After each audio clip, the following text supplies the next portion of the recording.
Hey everyone, ready for a deep dive? We're tackling a huge topic today, how media tech and AI are all smashing together to kind of like reshape everything. But don't worry, we're going to make sure you get all the need to know stuff without totally frying your circuits.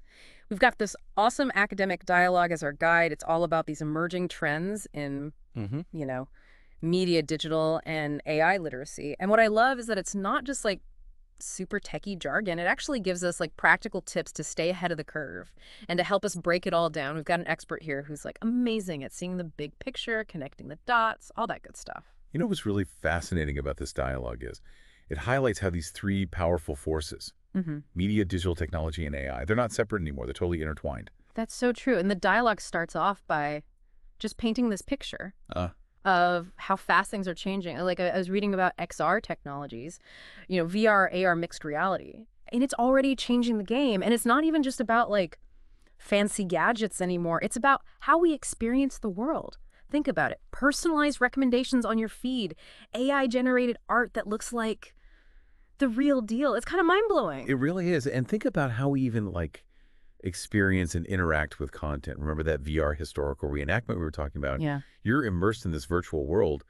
How do you even know it's real anymore? How do you separate fact from fiction? Right. It's like, how can we even be sure that we're not just passively consuming information, but actually Well, thinking critically about what we're seeing, yeah. especially in something as immersive as VR? Which brings us to media literacy. But it sounds like in this new world, it's not just about spotting fake news anymore. No, it's so much more than that. Media literacy in this landscape goes way beyond just that. Think about it. We're constantly bombarded with information from Oh, all sides. It's not just traditional media anymore. Yeah. And with XR technologies blurring those lines Yeah. between virtual and real, yeah. critical evaluation is, more important than ever. Okay, so media literacy is getting a serious upgrade, but the dialogue also talks about how digital literacy is evolving too. I was reading about the Internet of Things, Yeah. all those smart homes and wearables. It's fascinating how it's becoming such a big part of our lives. But the source also mentioned something that made me want to double check my privacy settings. They said that every day we generate something like 2.5 quintillion bytes of data just through the Internet of Things. That's insane. That's like filling up 500 million laptops with information every single day. It's wild, isn't it? The question isn't even whether we should use these technologies. It's how can we be empowered to actually control our own data, our digital footprint in this hyper-connected world. Yeah. Exactly. So digital literacy isn't just about knowing how to use all the devices. It's about understanding the applications and making informed choices about how our data is being used. But then there's another big piece of this puzzle, AI literacy. And honestly, it's starting to feel like understanding AI is no longer optional. It's essential. I totally agree. And what's really striking in this dialogue Mm-hmm. is how it emphasizes that AI isn't just something that we use anymore. We're increasingly collaborating with it, whether we realize it or not. Yeah. It's shaping our world in ways that we're only beginning to grasp. It's a little unsettling, right? Like, how can we even be sure Right. that these algorithms aren't perpetuating biases? Are there ways to build more ethical AI? Or are we just at the mercy of these biased algorithms? I mean, the dialogue gives some pretty crazy examples of how AI is impacting our lives. AI-driven hiring, personalized medicine based on algorithms, even content creation. And those are just a few examples. And AI literacy is about peeking behind the curtain, understanding how these systems actually work, recognizing their potential, Yeah.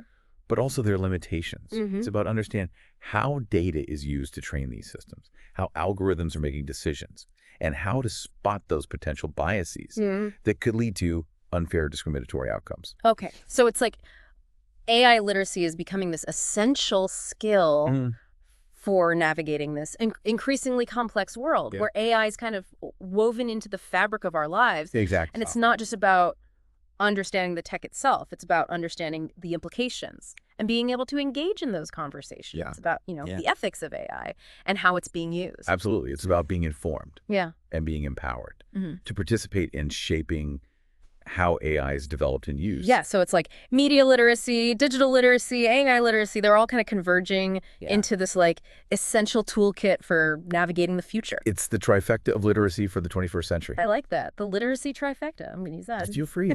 All right, so we've laid out the landscape here. Things are changing rapidly, but it's not all doom and gloom. There's a lot of opportunity here too. So in the next part of our deep dive, we're going to dig deeper into how we can actually equip ourselves with these essential literacies and navigate this future with confidence and purpose. Stay tuned. Welcome back to our deep dive. It's really interesting to see how media, digital, and AI literacy aren't just about understanding technology. They're about understanding ourselves Yeah. and our place in this, you know, rapidly changing world. That's such a good point. That last segment really got me thinking about how do we actually navigate all this change without feeling like completely overwhelmed? I mean, it's one thing to talk about AI and XR and all these cool new technologies, but how do we actually prepare ourselves for a future where this is just Like everyday life. Well, that's where the power of education comes in. This dialogue really emphasizes that lifelong learning is key. And it's not just about formal schooling either. It's about embracing a mindset of continuous learning and adaptation. Because let's face it, that traditional model where you learn something once and you're set, that's gone. totally? Things are moving so fast that we need to be constantly updating our knowledge and skills. But what does that actually look like? But besides listening to awesome podcasts like this one, obviously. Well, they mentioned attending conferences and workshops. Yeah. Those could be fantastic. Oh, yeah. Getting the latest insights from experts. Yeah. Networking with people in the field. And just kind of immersing yourself in that world. Oh, I love a good conference. It's like a giant knowledge party. But it's not just about formal events, right? What about online courses or... Just doing some independent research. Those are great options too. Online courses and webinars, they offer incredible flexibility.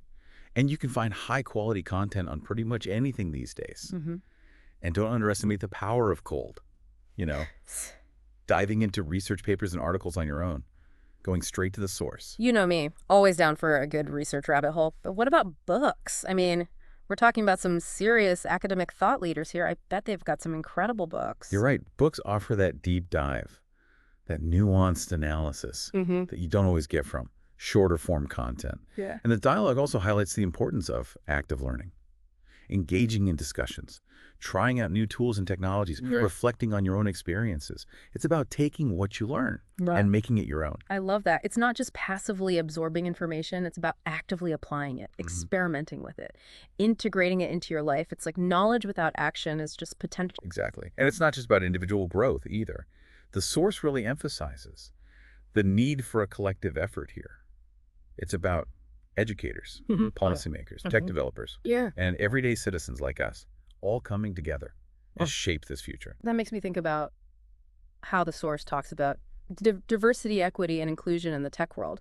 It's not enough to just teach people about these technologies. We need to make sure everyone has equal access and opportunity to actually participate in this, you know?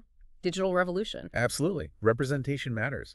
If the people designing and developing these technologies don't reflect the diversity of our society, then we risk creating systems that perpetuate existing biases and inequality. That's such a good point. So what can we do as individuals to promote diversity and inclusion in tech, even if we're not, you know, coding whiz kids? Well, one powerful way is to support organizations that focus on STEM education for underrepresented groups. There's so many nonprofits out there doing amazing work, offering mentorship programs, coding camps, scholarships, really helping to level the playing field and creating pathways for everyone to succeed. I love that. And what about using our voices to speak up against bias and discrimination in tech? I mean, even something as simple as calling out a sexist joke on social media can make a difference, right? They absolutely can. Every voice matters. Holding companies accountable for their practices, demanding transparency in algorithms, amplifying the voices of marginalized groups. These are all important steps we can take to create a more inclusive and equitable tech ecosystem. So it sounds like navigating this future is a team effort. And we all have a responsibility to show up and contribute in meaningful ways. But it's not just about being responsible, it's also about being empowered. Yes. The dialogue really paints this picture of a future where humans and AI can collaborate to create incredible things. Imagine harnessing the power of AI to solve complex problems like climate change or developing new medical treatments. And think about how AI could unleash human creativity in ways we can't even imagine yet. Okay, now that's the future I can get behind. But I also have to ask, are there any downsides to all of this? I mean, every new technology comes with risks, right? What are some things we should be cautious about as we move further into this human-AI collaboration era? That's a great question, and one that the source addresses head on. One of the big concerns is job displacement. As AI and automation become more sophisticated, it's a valid concern, but it's not a foregone conclusion. Okay, so I've definitely heard the doom and gloom predictions about robots taking all the jobs, but there's got to be more to the story. Absolutely. The reality is more nuanced. While some jobs will inevitably be automated, new jobs will also emerge. Yeah. Think about roles related to AI development, maintenance, oversight. We're going to need people who can build, manage, and ensure the ethical use of these AI systems. It's a shift, not an eradication. Okay, that's a much more hopeful perspective. So instead of fearing the robots, maybe we should be focusing on Yeah. adapting our skills and embracing the opportunities Yes. that this new era presents. Exactly. And that's where lifelong learning comes back into play. It's about being proactive Yeah.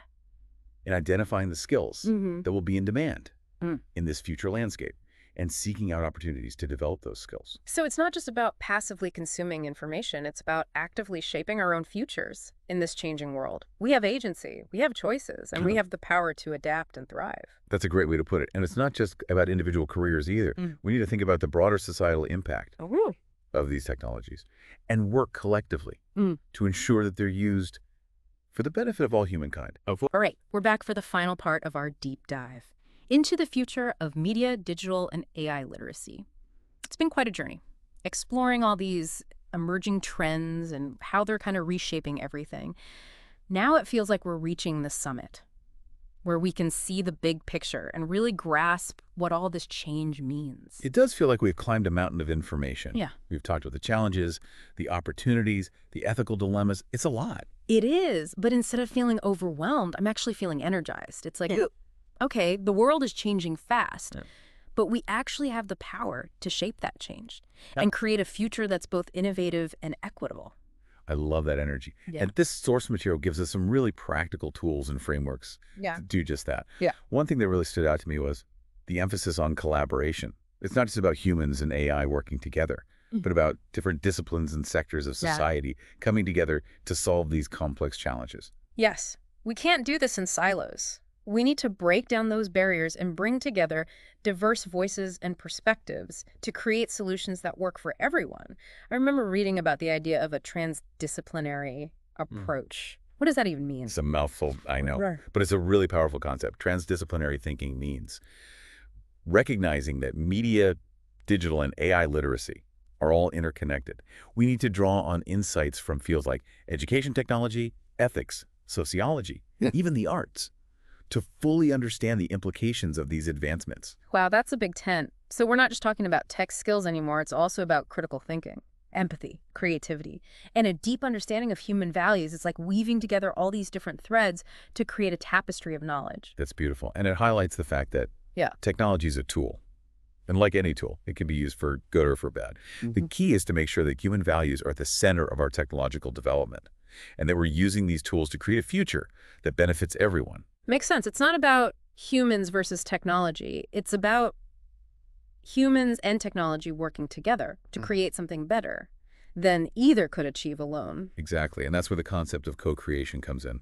The dialogue talks about the need for more collaborative spaces where technologists, educators, artists, policymakers, and everyday citizens can come together to imagine and build the future we want. I love that. It's like instead of just reacting to technological change, we can be proactive in shaping it, making sure it reflects our values and aspirations. And it's not just about big institutions either. This co-creation can happen at the grassroots level, in our community schools, even our own homes. Imagine families having dinner table conversations about the ethical implications of AI, or students working together to design a VR experience. That teaches empathy. That's awesome. It's like we don't have to wait for permission or for someone else to lead the way. We can start having these conversations and taking action right now. We also need to make sure the next generation is prepared for this future. I'm thinking about how the source talks about integrating media, digital, and AI literacy into education from a young age. So important. We need to equip young minds with the tools they need to not just be consumers of technology, but creators, innovators, and ethical stewards of these powerful forces. It's about giving them the skills to navigate this complex landscape and the wisdom to use these technologies for good. Exactly. Imagine classrooms where kids are learning to code, but they're also learning to think critically about the information they encounter online, to identify and challenge biases, and to use technology in a way that's responsible and imaginative. So it's about fostering those critical thinking skills, encouraging creativity, and instilling a sense of ethical responsibility from a young age. Absolutely. And it's not just about formal education. Parents, mentors, community leaders, We all have a role to play in shaping the next generation of digitally savvy and ethically minded citizens. It takes a village. But let's not forget about ourselves. It's not just about the kids.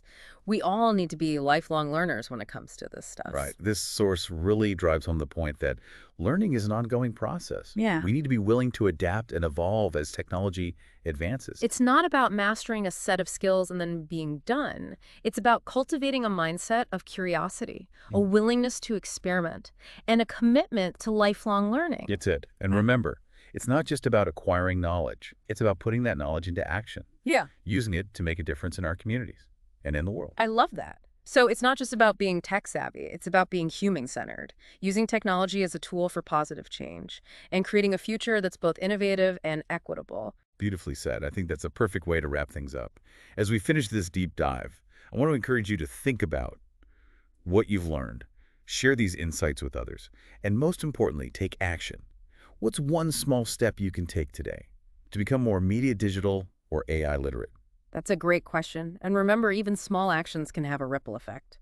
If you're feeling inspired to explore any of the topics we discussed, be sure to check out the show notes for links to resources and further reading. Thanks for joining us on this deep dive. It's been an amazing journey. It has. And remember, the conversation doesn't end here. Keep learning, keep questioning, and keep creating.